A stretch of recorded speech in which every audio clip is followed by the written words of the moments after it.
Hello বন্ধুরা, আমি আজকে মাহে রমজানের উপলক্ষে, যেহেতু রমজান মাস শুরু হয়ে গেছে, সেজন্য আমি আজকে মাহে রমজান উপলক্ষে চিকেন সাসলিক বানাবো। দেখেন আমরা চিকেন সাসলিকটা আমি কিভাবে বানাই।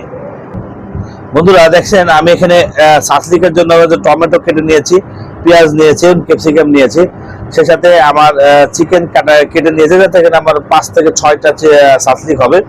আমি ইনগ্রিডিয়েন্টসের জন্য চিকেন পাউডার নিয়েছি, নমক নিয়েছি, ইভেন এখানে মরিচের গুঁড়া, আদা, রসুন, চিলি সস, মাস্টার্ড পেস্ট এবং সয়া সস দেখতে পাচ্ছেন।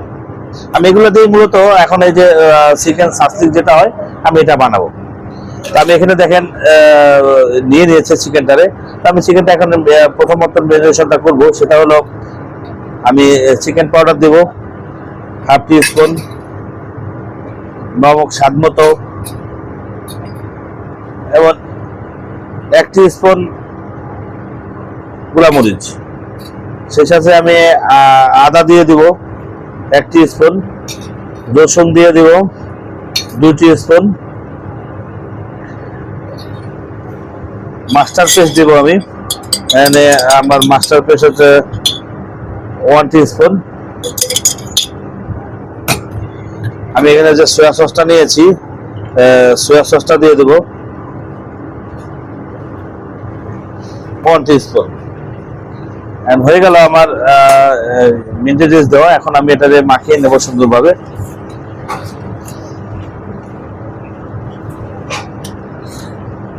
এমনি চিকেনের সাথে সাথে আমি এই ইনগ্রিডিয়েন্টস গুলো দিয়ে একসাথে মাখাবো। দেখেন আমি এখন এই ইনগ্রিডিয়েন্টস গুলো সহ একসাথে ঢেলে দিয়ে আমি মাখাবো এটা, যাতে সুন্দরভাবে আমার এটার মশলা ঢোকে। আমি এখানে একটু যে চিলি সসটা রেখেছিলাম, আমি চিলি সস দিয়ে দিব।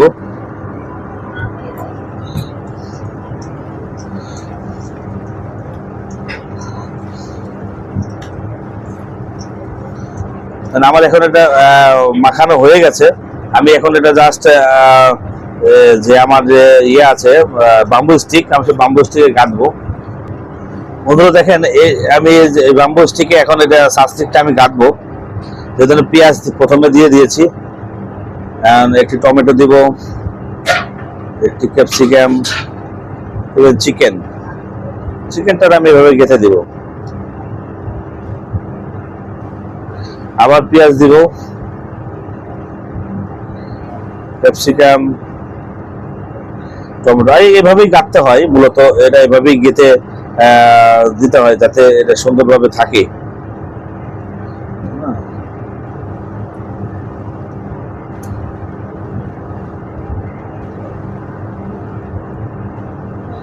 যেহেতু আমাদের এটা আমরা ইফতারি বাইরে বিক্রি করি না, আমরা নিজেরা খাই, সেজন্য আমরা আমাদের মতো আমরা স্পেশালি ভাবে বানাই, যাতে আমাদের চিকেনটা বেশি থাকে এখানে, অন্যান্য ইনগ্রিডিয়েন্টস গুলো একটু কম থাকে। যারা বিক্রি করে তারা মূলত একটু সবকিছুই অথবা চিকেনটা একটু কম দিবে, নাহলে কম দিবে দিয়ে বানাবে। যেহেতু আমরা নিজেরা খাবো, সেজন্য আমরা আমাদের মতো করে বানাই।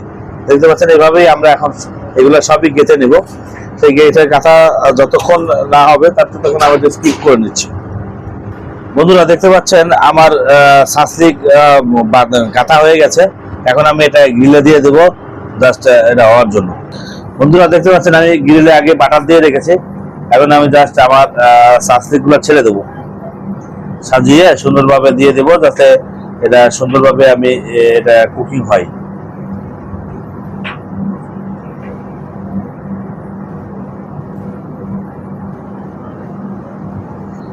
বন্ধুরা এখন আমার এটা গ্রিলটা সাসলিকটা সম্পূর্ণ হতে প্রায় আমার 7 থেকে 8 মিনিট সময় লাগবে।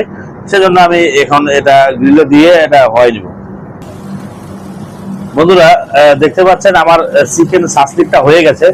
এটা হলো স্পাইসি চিকেন সাসলিক। হ্যাঁ, কারণ এটা আমি এখন আমি উঠিয়ে দেবো, কারণ যারা ঝাল না খায় তারা ঝাল দিবে না, কিন্তু আমাদের এখানে স্পাইসি চলে, এই জন্য আমরা এটা স্পাইসি দিয়েছি। এটা স্পাইসি চিকেন সাসলিকে। হ্যাঁ, আমি এটা উঠে এখন আমার যে এখানে থেকে যেসব ইফতারি প্লেট যাবে তাতে আমি সাজিয়ে দেবো।